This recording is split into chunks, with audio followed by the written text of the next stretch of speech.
logam mulia khususnya Indonesia tetap jadi investasi dalam jangka panjang yang memang menjanjikan ya. Jadi meskipun ada volatilitas harga beberapa pekan ini, sebetulnya karena investasi emas itu atau investasi logam mulia khususnya adalah investasi yang orientasinya jangka panjang, maka kalau kita lihat volatilitas dalam jangka pendek sebetulnya tidak terlalu banyak mengkhawatirkan ya.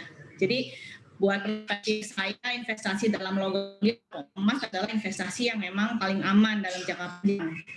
Baik, masuk ke situasi pandemi di mana orang menahan spending dan lebih banyak mengamankan arus kas mereka masing-masing. Apakah emas juga semakin dilirik sebagai salah satu perlindungan dalam hal safe haven untuk masa pandemi sendiri? Anda melihat apakah ada lonjakan yang berarti berinvestasi atau menyimpan emas bagi masyarakat Indonesia?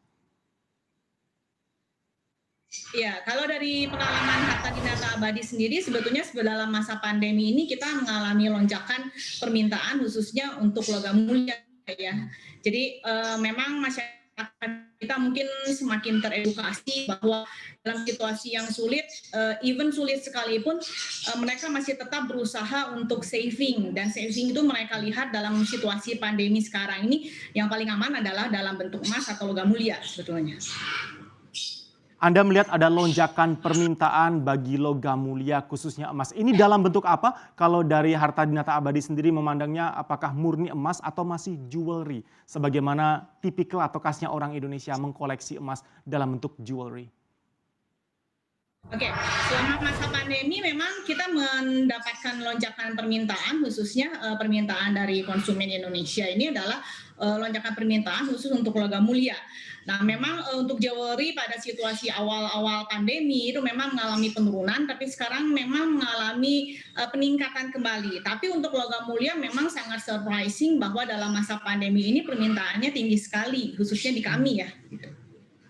Baik, tadi Anda sempat mention di awal mengenai volatilitas harga emas, khususnya emas acuan dunia kemarin sempat ada di bawah 1.900-an dolar Amerika Serikat per troy ounce.